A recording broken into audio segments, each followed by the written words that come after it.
Chapter 11. A surprise for Mrs. Fox. The small fox ran back along the tunnel as fast as he could, carrying the 3 plump hens. He was exploding with joy. Just wait, he keeps thinking. Just wait till Mommy sees these.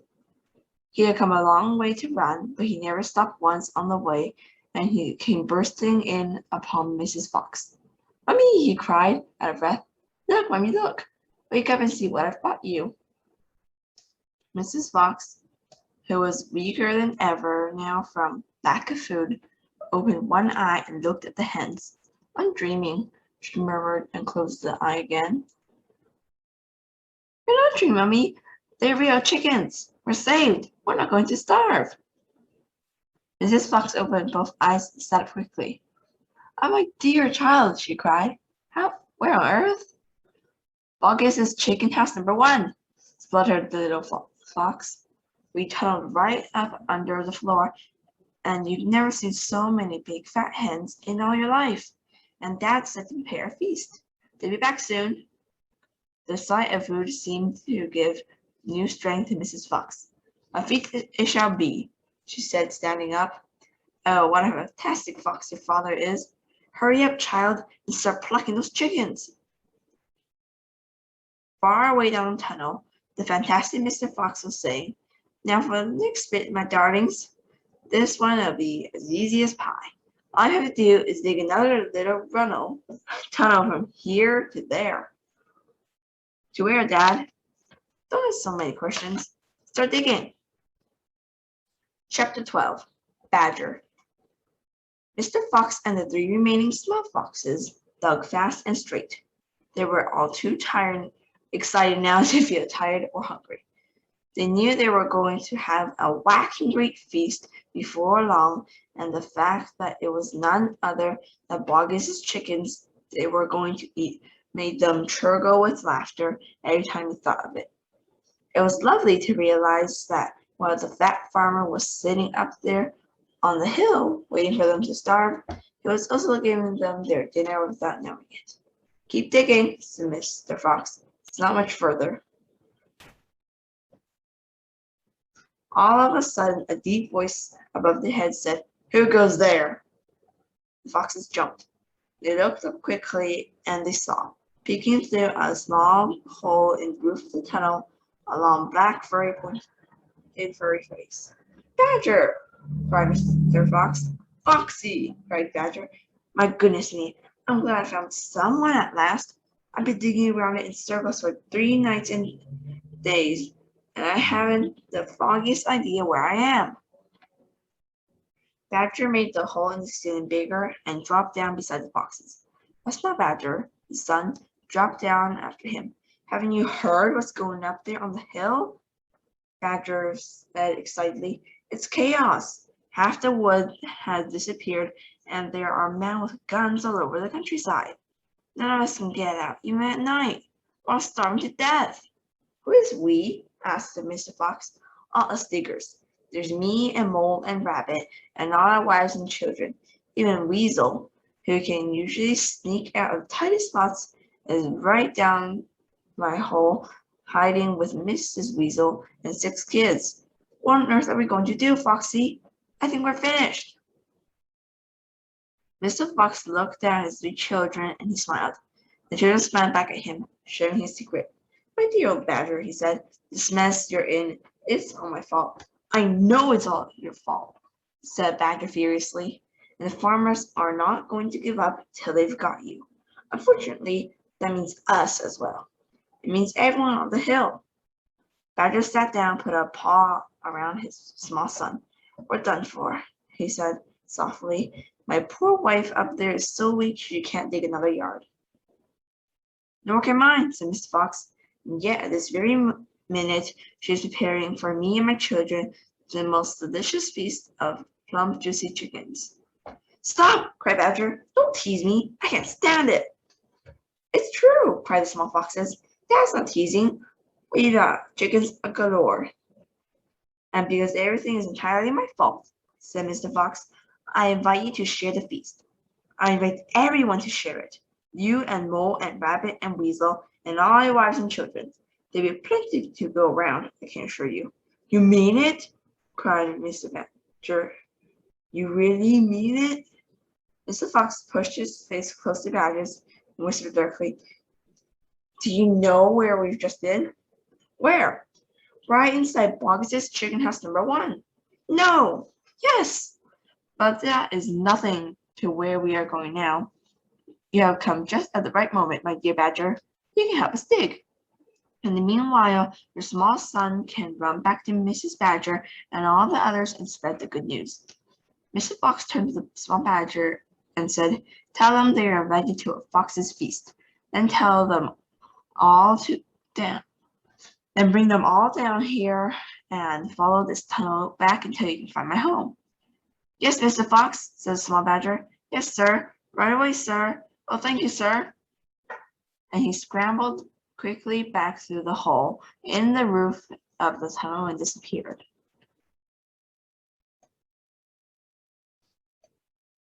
Chapter 13. Bunce's Giant Storehouse.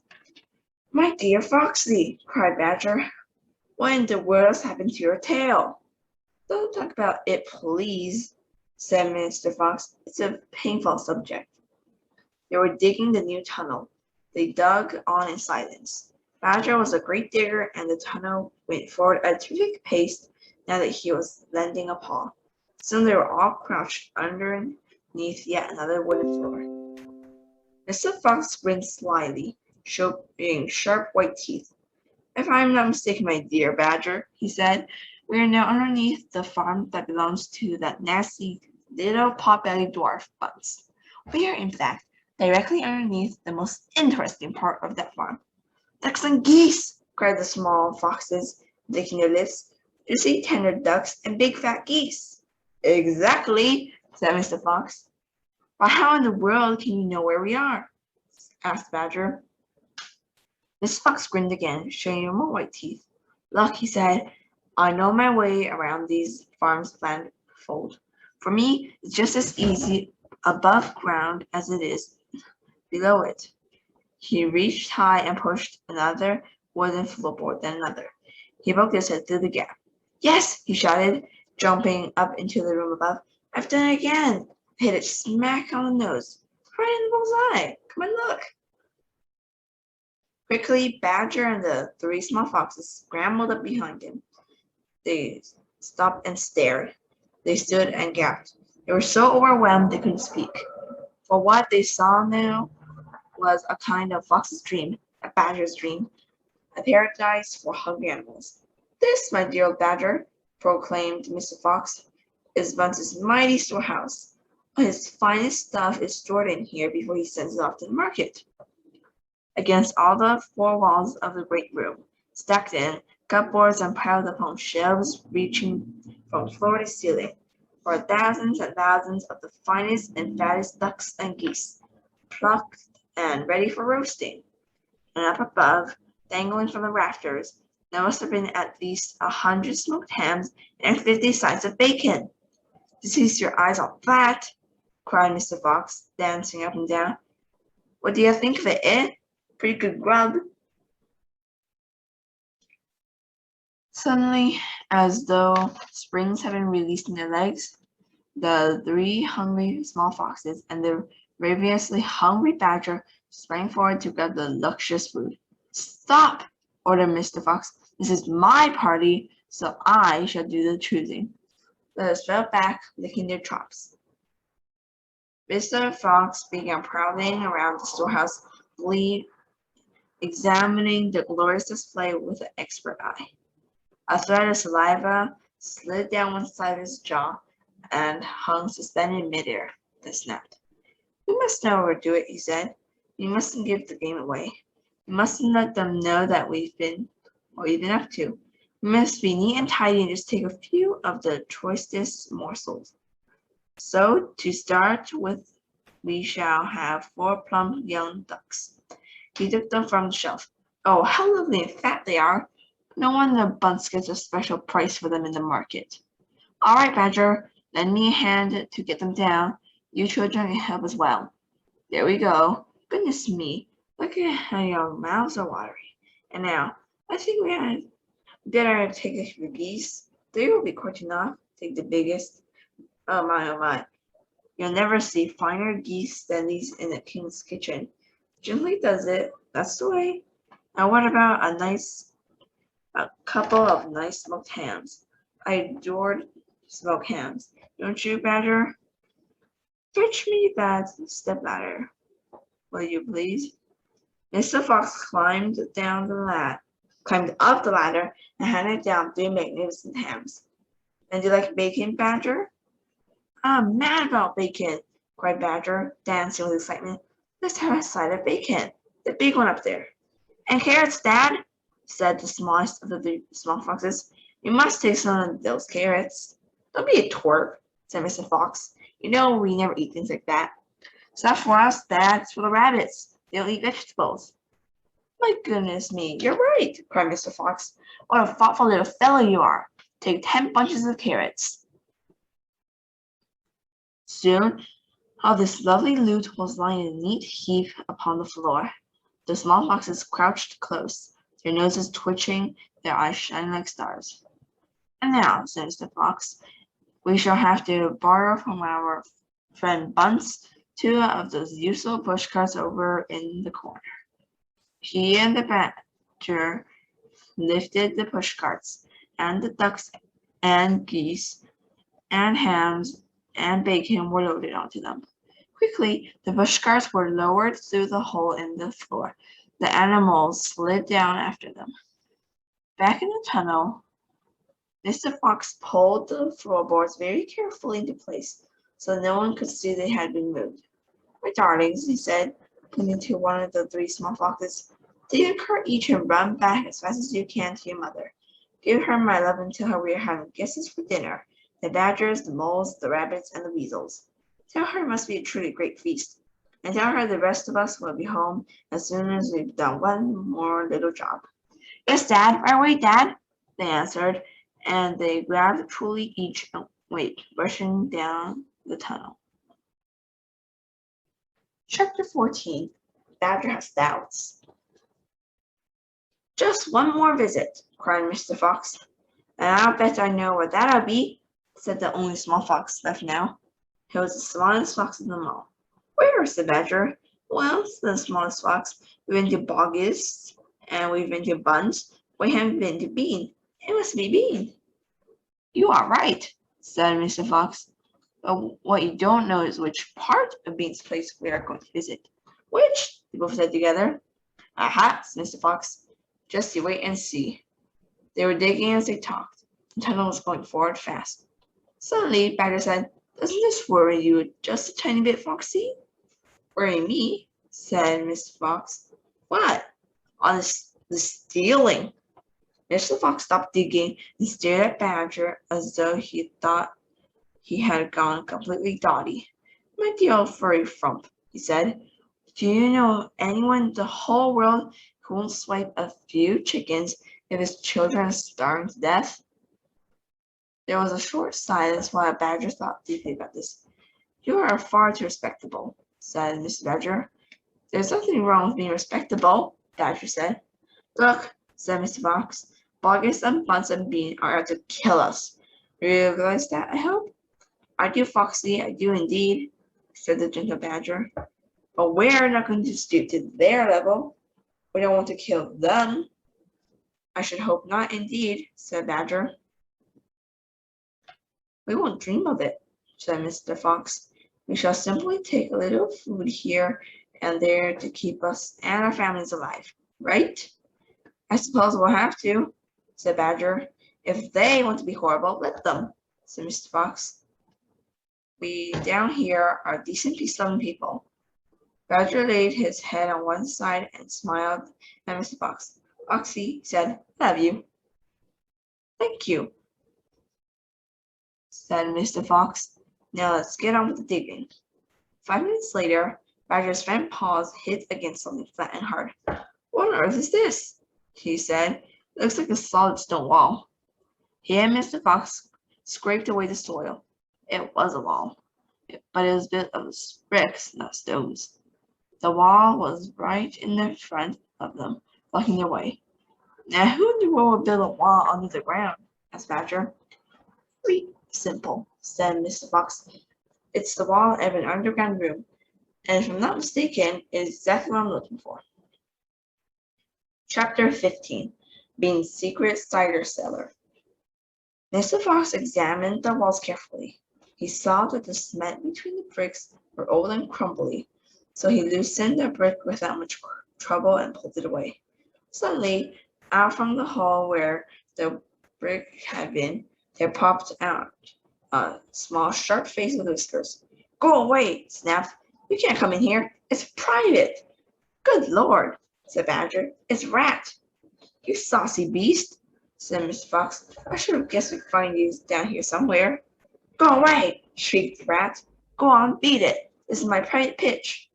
Shut up, said Mr. Fox. I will not shut up, shrieked the Rat. This is my place. I got here first. Mr. Fox gave a brilliant smile, flashing his white teeth. My dear Rat, he said softly, I am a hungry fellow, and if you don't hop it quickly, I shall eat you in one gulp. That did it. Rat popped back fast out of sight. Mr. Fox laughed and began pulling a few more bricks out of the wall. When he had made a biggish hole, he crept through it.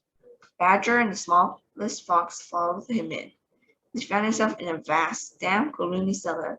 This is it, cried Mr. Fox. This is what? Said Badger. The place is empty. Where are the turkeys? Asked the smallest fox, staring into the gloom. I thought Bean was a turkey man. He's a turkey man, said Mr. Fox. But we're not after turkeys now. We've got plenty of food. Then what do we need, Dad? Take a good look round, said Mr. Fox. You don't see anything that interests you? Badger and the smallest fox peered into the half-darkness. As their eyes became accustomed to the gloom, they began to see what looked like a whole lot of big-ass jars standing upon shelves around the wall. They went close. They were jars.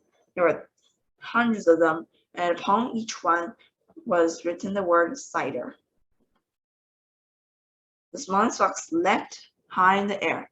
Oh, Dad, he cried out. Look what we found. It's cider. Exactly, said Mr. Fox. Tremendous, shouted Badger. Being secret cider cellar, said Mr. Fox. But go carefully, my dears, don't make a noise. The cellar is right underneath the farmhouse itself. Cider, said Badger, is especially good for badgers. We take it as medicine. One large glass 3 times a day with me is another bedtime. And make our feasting meal banquet, said Mr. Fox. While they were talking, the smallest fox had slunk a jar of the shop to take a clip. Wow, he gasped. Wow, we misunderstand that this is not normal, weak, fizzy cider one buys in the store. It was real stuff. A home-brewed, fiery liquor that burned in your throat and boiled in your stomach. Ah, gasped the small fox. This is some cider. It's quite enough of that, said Mr. Fox, grabbing the jar and putting it to his own lips. He took a tremendous clip. It's marvelous, whispered, fighting for breath. It's fabulous. It's beautiful. It's my turn, said Badger, taking the jar and tilting his head well back. The cider gurgled and bubbled down his throat. It's like melted gold, he gasped. Oh, Foxy, it's like drinking sunbeams and rainbows. You're poaching, shrieked Rat. Put that down at once. There be none left for me. Rat was perched upon the highest shelf in the cellar, peeking out from behind a huge jar. There was a small rubber tube inserted in the neck of the jar, and Rat was using this tube to suck out the cider. You're drunk, said Mr. Fox. Mind your own business, shrieked Rat. And if you great clumsy brutes come messing about in here, we'll be caught. Get out and leave me to sip my cider in peace. At that moment, they heard a woman's voice calling out in the room above them. Hurry up and get that cider, Mabel, the voice called. You know Mr. Bean doesn't like to be kept waiting, especially when he's been out all night in a tent. The animals froze. They stayed absolutely still, their ears prickled, their bodies tense. Then they heard the sound of a door being opened. The door was at the top of a flight of stone stairs leading down from the house to the cellar. And now Slime was starting to come down those steps.